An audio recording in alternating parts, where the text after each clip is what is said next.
Hell yeah. Just had to pay for that. Figured I should.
Building a D&D character.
Christ. Okay, we're gonna make a character who is going to be named. Let's choose this race first for our name.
Will spores have anything to do with poison? Necrotic damage.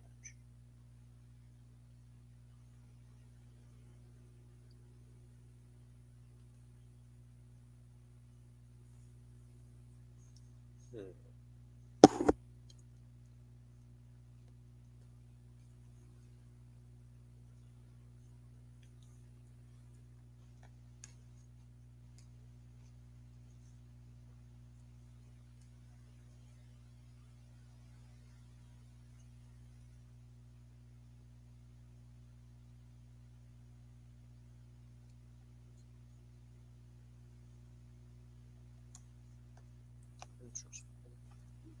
It's trash.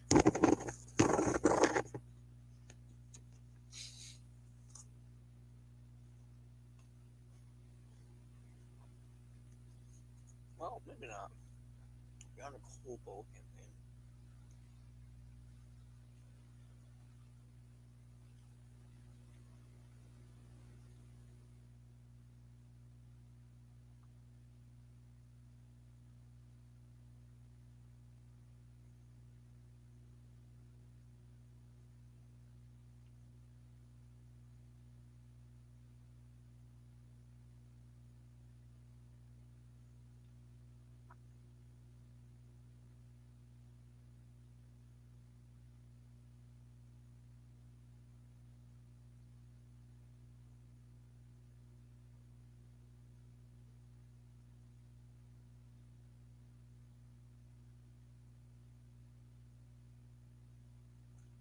Well, here we go. Solid. Solid. Solid. It could be worse.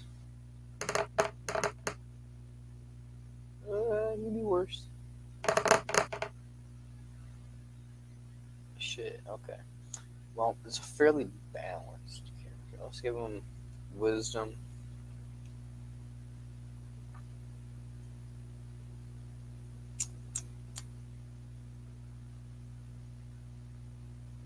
Intelligence. Dexterity. Constitution. Strength. Charisma. Yeah.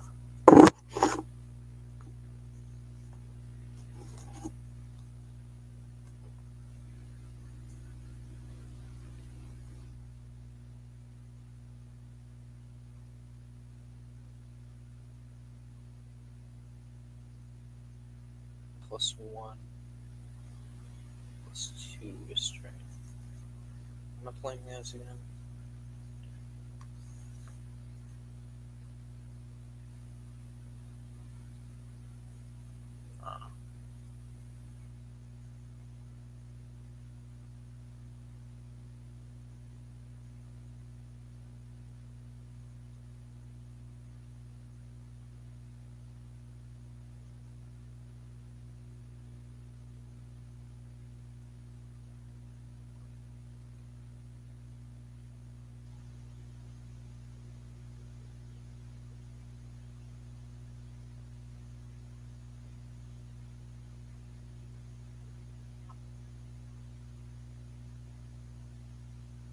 Let's just make them really stupid.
poison.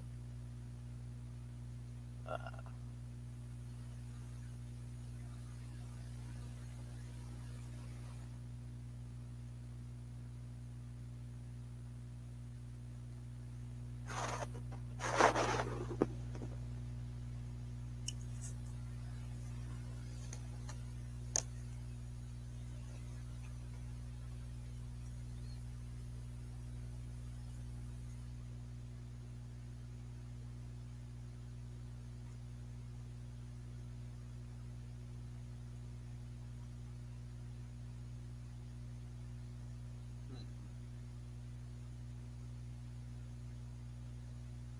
necrotic.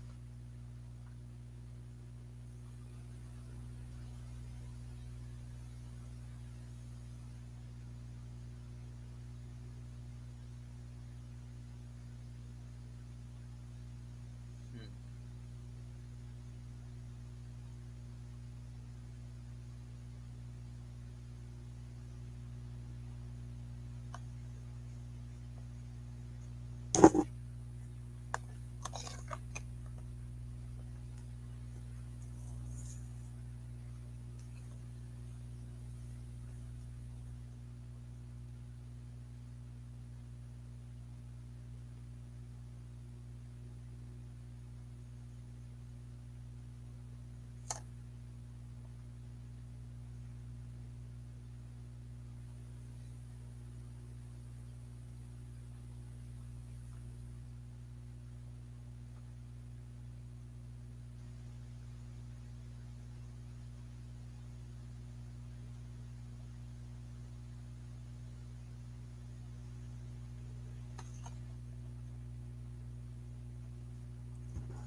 Wall of fire is huge.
Radiant damage. Hmm.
Hmm.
Okay, that's what I'm talking about.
Oh my god, it has a +2 to religion.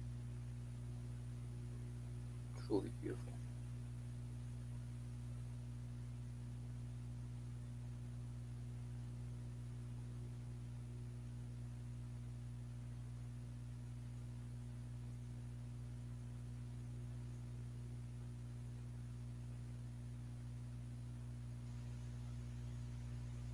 What else new poison there?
Challenge rating 1. Challenge rating 1.5. Oh god.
Other things equal, always individual as desirable, that ceasing to exist is always a positive phenomenon.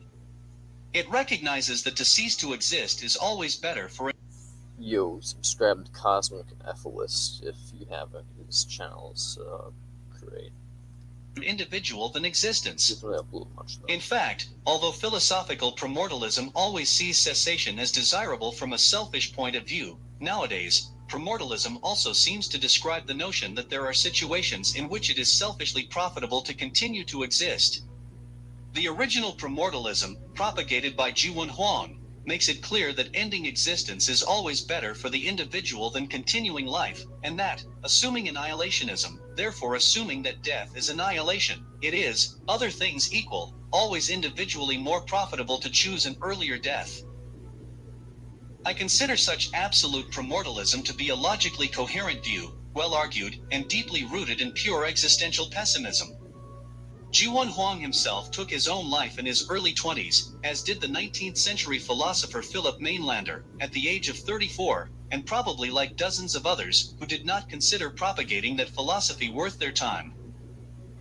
Existential pessimism, in a way that seems to be rooted in our current understanding of a cosmos, claims that neither life nor conscious existence has any value in itself. The absolute of existence is a state devoid of ultimate meaning and purpose.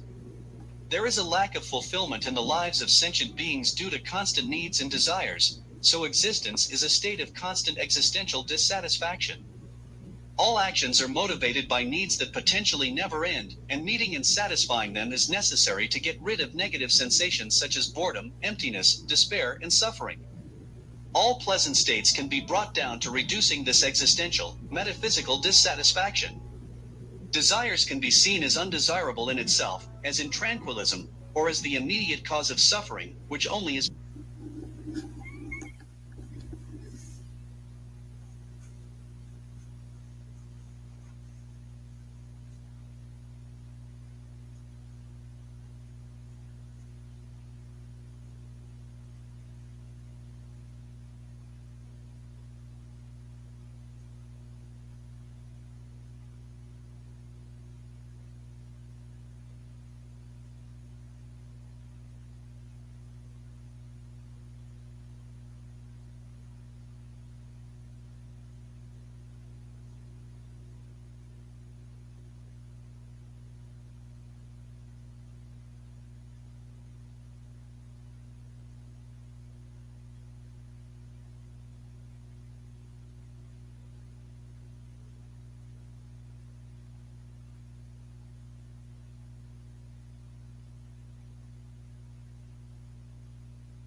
bad in itself.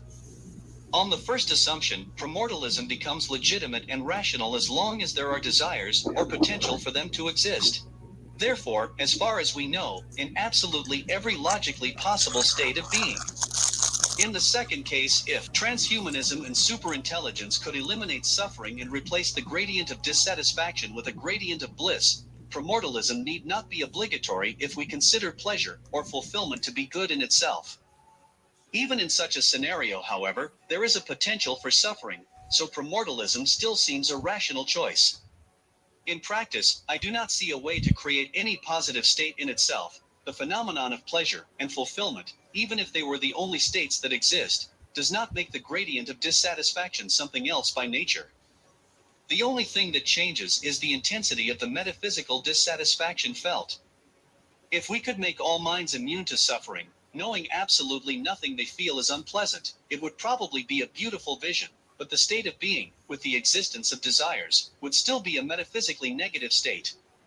In this case, however, apart from the possibility of suffering, which is extremely important in practice, I do not think that it is a problem. So far, however, transhumanism and the gradient of bliss on the desired level is a futuristic scenario, and the gradient of unpleasant dissatisfaction is responsible for the most actions in the life of sentient beings.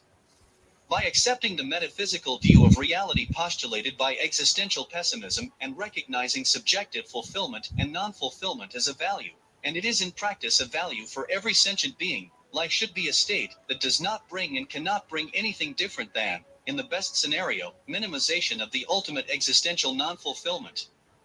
The state of non-existence, usually equated with death, is neither negative nor positive by itself, It is a lack of any state, an abstract concept, but associated with a real physical possibility.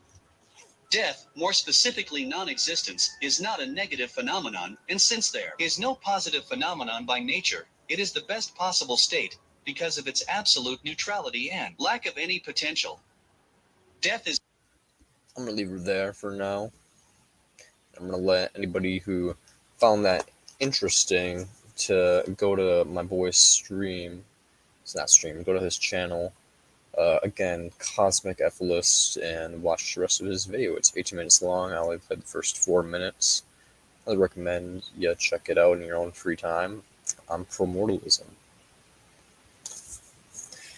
And now I'm going to read some Tears and Saints.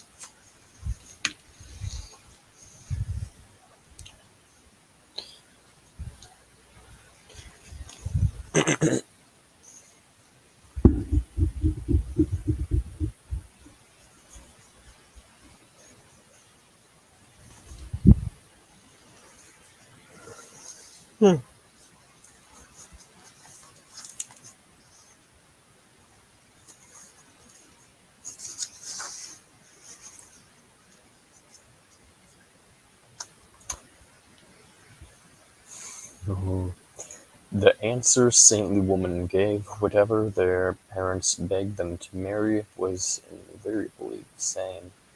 They could not marry because they had promised Jesus their maidenhood. The wretched truth is that Jesus did not deserve so many mad reunions. Whenever I think about the infinite suffering to which saints' perverse transcendence has led, the agony of Jesus strikes me as merely sad. The cross broke apart and fell into the saints' souls, and its nails bore into their hearts as that of life, not for just a few hours on a hill. The ultimate cruelty was that of Jesus, leaving an inheritance of blood-stains on the cross. Saints may very well talk about delights of the cross, but why can't they be sincere and speak also of its poison? Am I trying to imagine noble, superb, charming Magdalene of Pazzi, who, under the curse of divine inspiration, imprisoned herself in a monastery, and who could, in a moment of spiritual crisis and satanic temptation, hide herself to a cross like a condemned woman? So many young lives were crucified because they were born of eternity's hysteria, and followed the heavenly example of a demigod. Jesus must be very heavy. Jesus must have a very heavy conscience if he has even an inkling of his responsibility in the face of so much suffering. Heavy red and black crosses will rise from the saints in human suffering on the day of the last judgment, to punish the Son, dealer in pain. My boy Saran.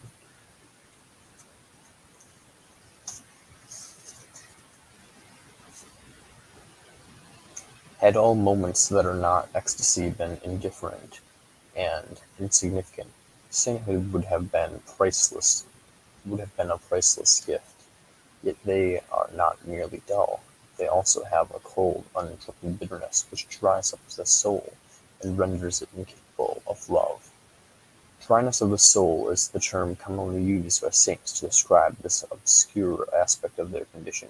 They request grace as a liberation from such a state. Whenever their soul is dry, they invoke love. Could their souls be dry only from an absence of love? The saints are mistaken when they attribute their inner void to lack of love.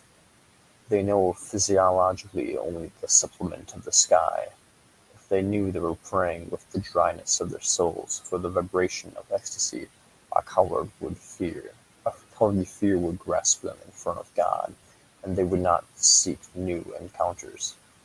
We were around ecstasy. I see only ruin. As long as we were in ecstasy, we are not in ourselves, and our being is nothing but the ruin of immemorial time.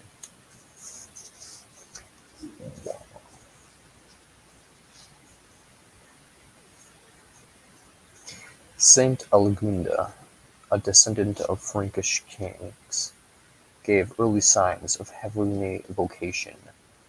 Once, as she was lost in meditation, a voice whispered to her, "Do not, do not look for a groom other than the Son of God." Fatal words, since from that moment she fell prey to Jesus. At 13, the King of England's son asked to marry her. She rejected him, saying that her whole heart belonged to a lover who surpassed all the sons of earth, both in beauty and riches. Her parents' pleading was in vain. She preferred to die rather than lose the virginity she promised to the heavenly Don. After her parents' death, she became even more determined not to marry, as the English prince would not give up on her. Aldina ran away from her parents' castle to a monastery, coming to a river she could not cross. She saw the prince in hot pursuit catching up with her. Then an angel appeared and helped her cross. Thus this royal victim of Jesus ended her days in a monastery. Oh shit. She committed Zimbabwe. It's an inside joke for suicide. Yeah. This 7th century drama is neither unique nor extraordinary. It tells us, however, that every saintly woman in Ophelia, only more passionate for Jesus, is not so blasé a lover as Hamlet. Shall we remember here Saint Casunda, who only on her wedding day made her husband swear chastity unto death? In places Jesus had wretched more havoc than her. The closer I am to the saints, the further I am from him. And when I feel human pity for sinning women, I definitely hate him. Siran, you're so relatable. The closer I am to the saints, the further I am from him. And when I feel human pity for saintly women, I definitely hate him. I relate to you, Siran. My love for Shamira is what drove me to madness and away from God and towards the hate of the world and all who can. So yeah, I very much understand you.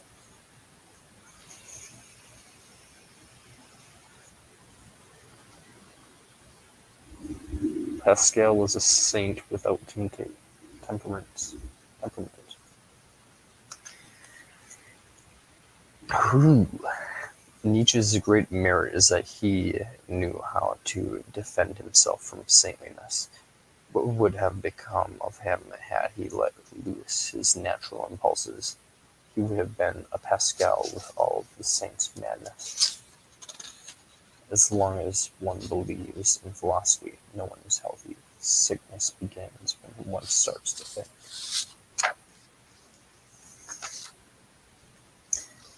And that is the fucking truth.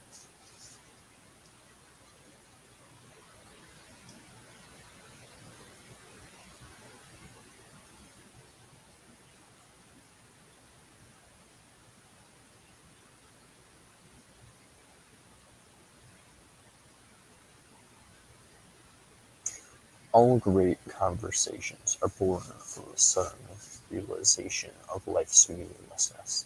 Nothing could be more moving and more impressive than the sudden apprehension of the void of existence. Honestly, though, the best conversations are about the meaninglessness of life. You know what I mean, guys? The best conversations are just about the void.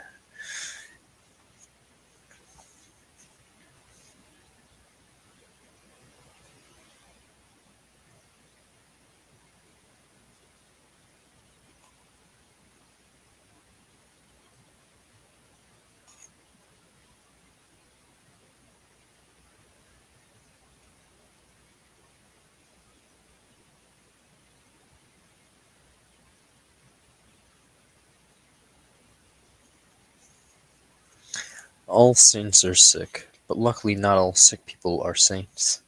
Thus, for the saints to end suffering is the loss of grace. Sickness brings grace, for it nourishes otherworldly passion. Through sickness we understand the saints, and through them the heavens. Sickness is not ultimate knowledge for everybody. For ordinary mortals, it is only a mediate knowledge. Blue skies make us sadder than gray skies because they offer us hope which we do not have the courage to entertain, whereas gray sky is a tomb without alternative. Blue is a soothing color for melancholy. It is neutral towards divinity. When God's call breaks through the azure, we would rather have heavy black clouds. They follow us. They allow us the freedom of feeling abandoned, without hope. Couldn't we live without a sky?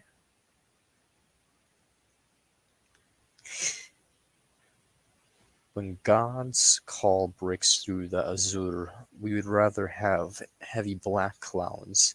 They allow us freedom of feeling abandoned, without hope. Couldn't we live without the sky? Hope means we have to strive for said hope.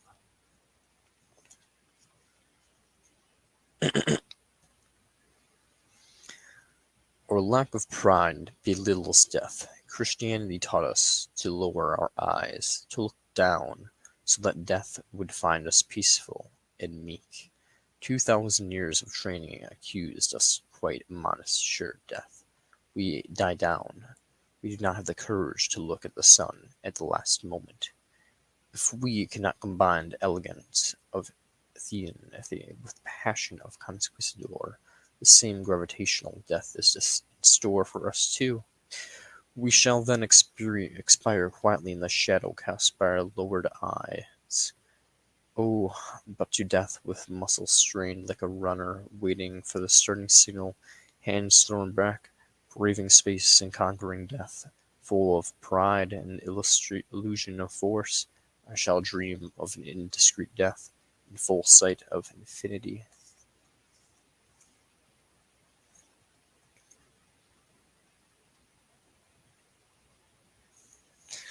Of all human beings, the saints are the least lonely when they die. They are always attended at death, either by Jesus or by angels. They who have sought loneliness breathe their last in public.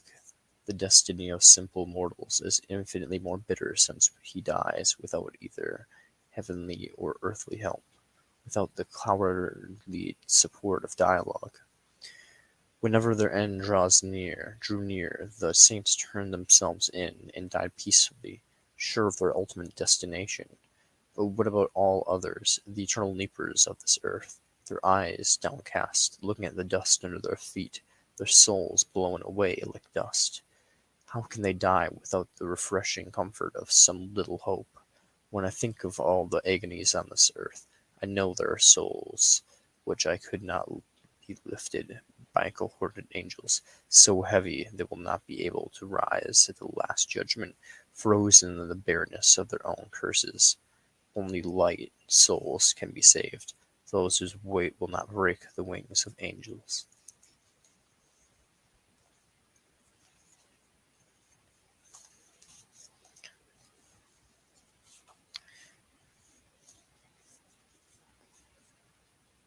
When I think of all the agonies on this earth, I know there are souls which could not be lifted by cohorts of angels, so heavy they will not be able to rise at the last judgment, frozen in the bareness of their own curses.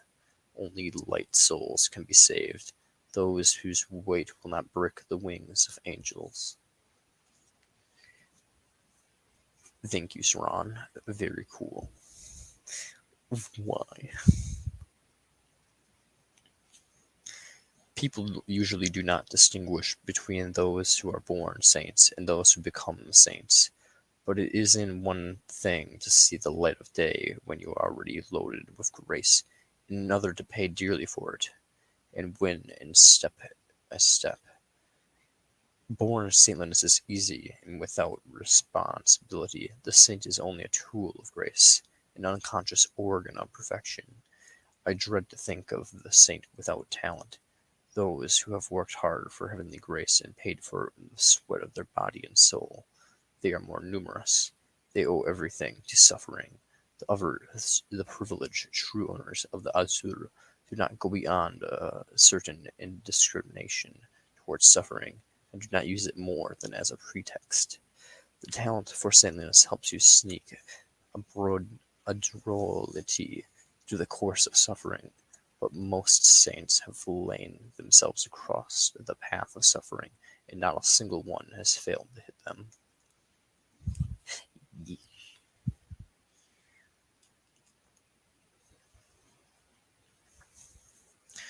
Could saints have a will to power? Is their world imperialistic?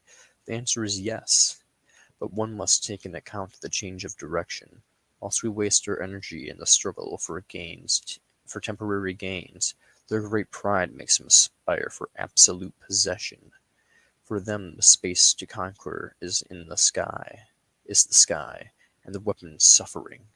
If God were not the limit of their ambitions, they would not. They would compete in yeah.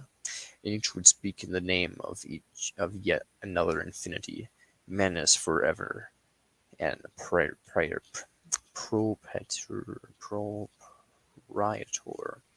Hmm. Must read that over again.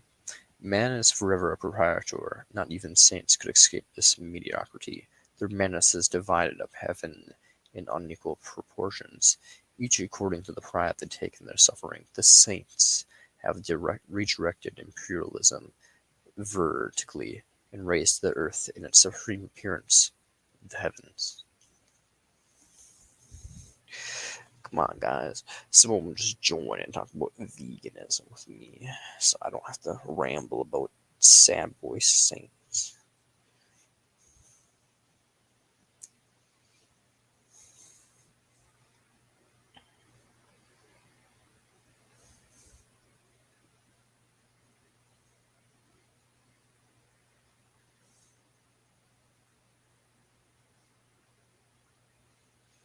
Cheese is not vegan, but if somehow that's like vegan cheese, then sure. But I'm good actually. You probably don't have to give me anything. I can just pick up some food by myself. Actually, I'm pretty sure feta cheese is not vegan, and I'm not a big fan of olives.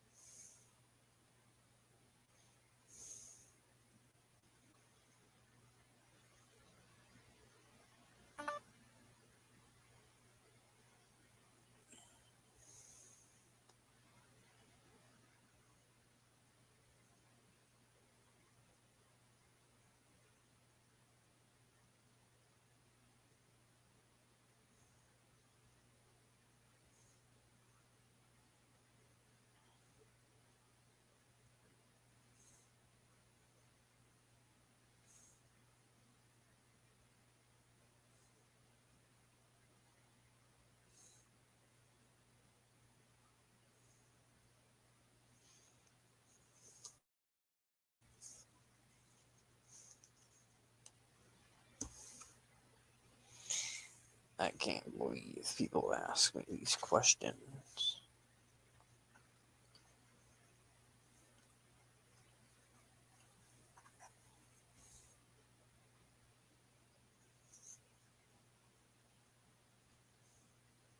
Not all veggie pizzas are vegetarian, Danielson. But yeah, unfortunately, it's well, actually no, and all veggie pizzas are vegan. It's vegetarian, but it's not vegan. Basically, vegetarians are just pussies. Just kidding, but you know.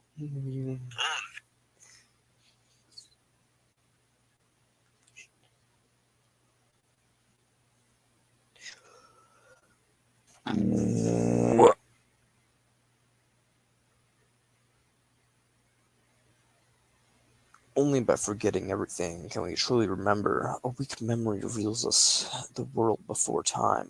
By gradually employing our memory, we detach ourselves from time. That is why during sleepless nights we revive ancestral fears, worlds that we do not remember, but which surprise us like memory. Such nights do not do away with the actual contents of our memory, our history, but they take us on a path winding backwards through time. Insomnia's regression to origins and the beginning of individuation thins our time to the point of mere optical illusion. It expels us from our temp for the inform words. Don't care.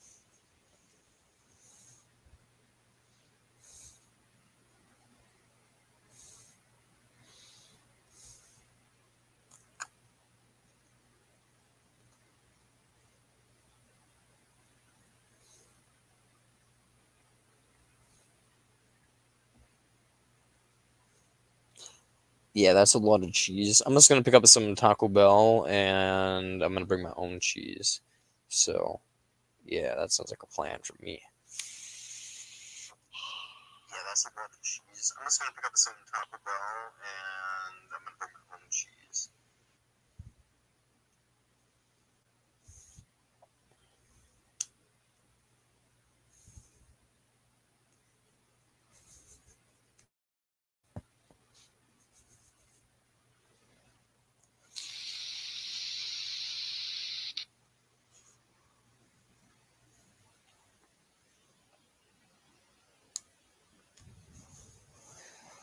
Bean burrito.